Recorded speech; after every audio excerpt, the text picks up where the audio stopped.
Hi everyone, it's Rachel back with the Shades of Orange, and today I'm here with my final TBR for 2020. I don't know if you're like me, but I am currently scrambling to make sure that I read all the books that I really want to get to this year. Despite reading a ton, I realized that there's some books that I just kept putting off for one reason or another, which I'll get into. And the year is almost over. I've got to get to them, and this is also a really good time of year for me to get a lot of reading in. I purposely held off reading some really big books because around this time of year I do have some holidays with my work, so it means I'm going to have more reading time, and I'm just really excited for all the books I have to show you. These are books that I do not want to wait any longer. I am dying to get into, and it's finally time to knock all these books off my TBR. Otherwise, let's get into the books themselves. Now, if you watched my most recent reading vlog about the scariest books in my TBR, I did a reread of The Exorcist by William Peter Blatty, and I became obsessed. So I decided that I really want to read the companion sequel book, and that is called Legion. I don't think a lot of people are actually aware that there's a sequel to The Exorcist, and I say the word companion book because my understanding is that it follows the same detective, but otherwise it really has a different story, a different mystery, and it's not just the same exorcism story told again. So this book follows the detective as he's trying to solve the crime of a bunch of brutal murders that seem to be religious based. So there is a young boy that is found crucified, there's a priest that is decapitated, and there are more grisly murders that are happening again that seem to have these religious overtones.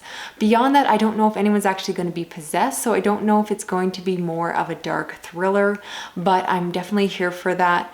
I did listen to The Exorcist as an audio, and I really love the narration done by the author. Unfortunately for this book, it's not done by William Peter Blatty, but it's done by another man, Joe Hempel, who I've listened to before and really enjoy his narration, so I'll probably do the audiobook for this one. Now, I am going to go in with tempered expectations, knowing that's probably not going to be as good as The Exorcist, but if it gives me those creepy religious horror vibes, I am all there for it, and I'm just really looking forward to reading it. At this point, I kind of want to read everything that William Peter Blatty has put out, and it makes sense to continue on with his series first. I also want to read Bone White by Ronald Malfi. This is set in Alaska, where there's a serial killer that is leading the police to the bodies of his victims, and the story is told from the perspective of a man who is returning to his hometown in Alaska, this sleepy little village where his brother disappeared years ago. And so the story is partially about the serial killer, but also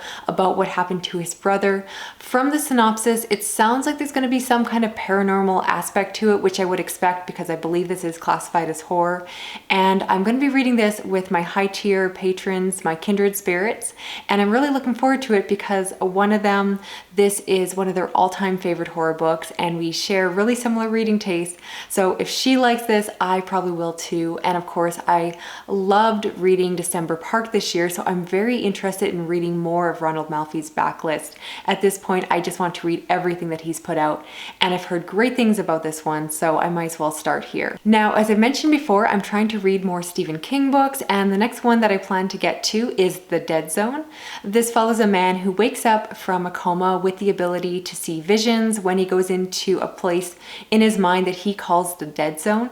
I've heard that this book really isn't scary, and most people would classify it as more of a paranormal thriller rather than straight up horror, but I am interested in the premise. I can be a bit hit or miss when it comes to that supernatural paranormal subgenre, but I'll be honest, the biggest reason that I want to read this one next is that I tend to like to read Stephen King as audiobooks, and this one is narrated by James Franco, the actor, and it's not that I have a crush on him per se, but I just really like him as an actor. I really like his voice, and even if I don't completely love the book, I know I'm just going to enjoy spending time with James Franco whispering in my ear. So looking forward to that one. Obviously hope it'll be a favorite. I do know other booktubers that share a lot of reading tastes with me that really enjoyed that one, so I am hopeful that this one will be a hit for me as well. And of course, this TBR will take me through the Christmas holidays, so so I do plan on reading a couple of Christmassy horror books. These are actually both rereads for me. The first one is probably a surprise to no one who follows my channel pretty closely,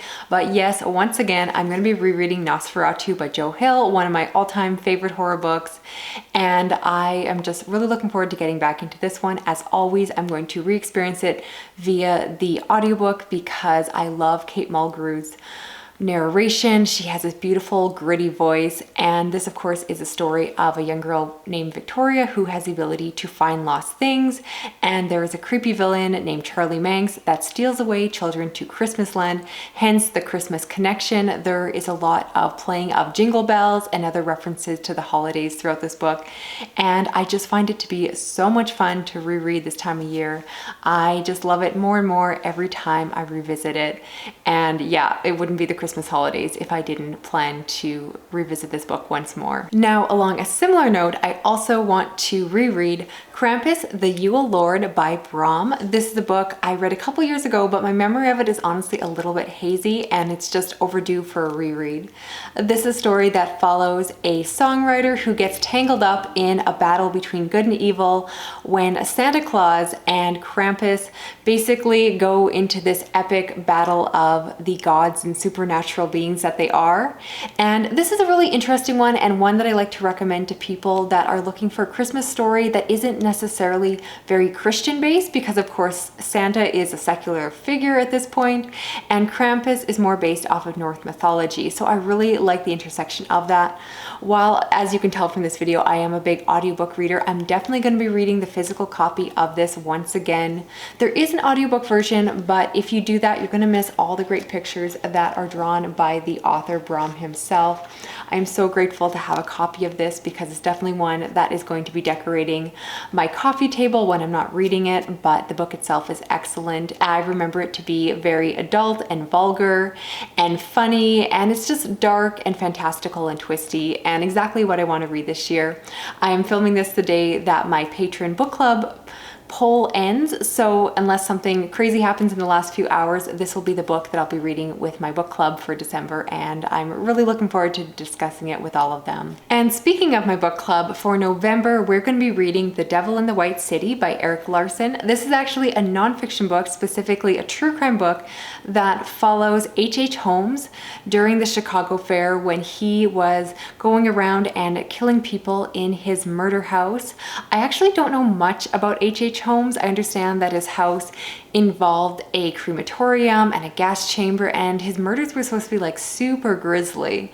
And I've heard amazing things about this nonfiction book. As you probably know, I don't read a lot of nonfiction, but I've heard that this one has a lot of narrative drive, that is the kind of nonfiction that reads like fiction, which is perfect for people like me. So I'm very hopeful I'll be able to get into it. And again, because it is for my book club, I'm going to be discussing it. And, you know, obviously it's always more fun to discuss things that you're enjoying, although it is fun to rant about things too. So regardless of how I make out with it, I'm definitely going to be finishing it because I'll want to be part of that discussion online, and just, yeah, really looking forward to seeing how I get along with it. Switching over to science fiction, I actually only have one book on this list, but knowing me, I'll probably sneak in some other books because this TBR definitely isn't everything I'm going to be reading before the end of the year. It's just the books that I for sure want to get to.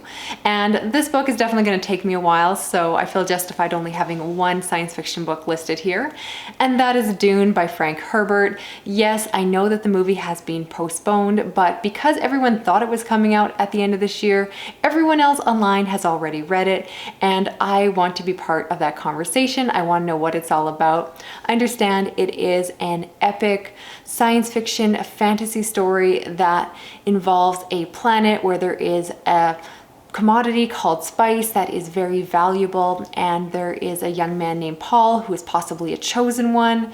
So I've heard that this book inspired a lot of the events that were used in Star Wars and later fantasy and science fiction books. So it's just kind of a classic of the genre, and I do think just in terms of understanding the foundations of the genre, I do think it's worth reading for that alone. But I obviously hope I'm going to enjoy it. I'm a little bit nervous because I don't always like when there are fantastical elements in my science fiction. So sometimes that doesn't work for me, but if I go in knowing that, I hope I can really work with this book. I hope it'll be a new favorite. You know, I know so many people that love it, so many other people that don't, but obviously I'm picking it up with the hope that I will love it as much as my friends online do, because yeah, I've heard great things about it. Again, it's a really chunky one. You can't really see on camera with mass market paperback, but this will take me a while, so I'm glad that I have some holidays so that I can work through it at my own pace. Now, speaking of chunky books, I've also set aside a couple fantasy books that I want to read at the end of the year because, again, they're gonna take me a while. And the first one I want to talk about is the Stormlight Archives series by Brandon Sanderson. The first book is The Way of Kings, and the second book is Words of Radiance. These are really booktube darlings online, so you probably heard about them online, but yeah, these books are chunkers. I did not actually understand how big they were until I got to see physical copies of them. Of course, these are just the first two books in the series. If I enjoy them as much as I hope I will, I plan to continue on with Oathbringer and then Rhythm of War, but at this point, I'm not trying to read along at the pace of the people that are trying to read in time for the new release of the fourth book. I figure I'll read them when I do. These will probably be books that I'll be reading kind of in that last week of December, because that's when my actual Christmas holidays from work are. So I won't be reading these as quickly as everyone else. Most people have already read at least a couple of these and are kind of just waiting for the last book. But I'm hoping, obviously, I will love them as much as everyone else. I really enjoyed Brandon Sanderson's other epic fantasy, Mistborn and Elantris, and Warbreaker not so much. But I've heard great things, that this has the same interesting magic system, really great characters, and I'm just hoping I love it. I have been enjoying a lot more fantasy this year, so I've been anticipating loving these ones as well. I will, of course, keep you posted, as I always do, how this actually goes. And last but not least, I want to read The Sword of Gan by M.L. Wang, and this is actually a self-published book that has been on my radar since I heard Caitlin talk about it from Kitty G back when she was judging it for the self-published blog off.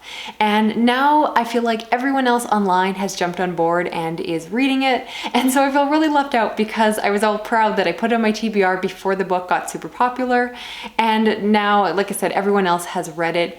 If you have been following my channel closely and watching my science fiction and fantasy wrap-ups, you probably noticed that I've gotten really into Asian-inspired fantasy, which of course this is. This is a story told from the perspective of a mother and her son who are part of the Mosudo family that are great warriors, and war breaks out, and they are forced, of course, to defend themselves and defend their nation.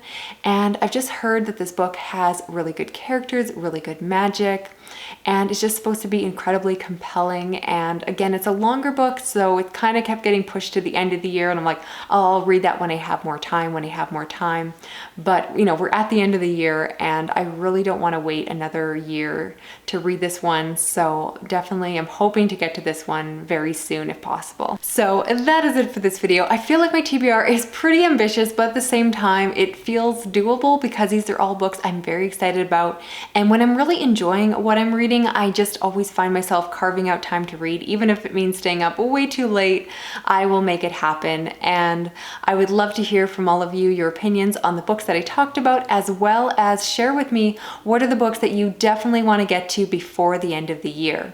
If you're new to my channel, please consider subscribing. I read horror, thrillers, science fiction, and fantasy. And if you're already subscribed, thank you so much. You can help me out by leaving a comment, giving me a thumbs up, hitting that notification bell, and sharing this video around online. Otherwise, I will talk to you again soon, hopefully with some reading wrap-ups. All right, talk to you then. Okay, bye.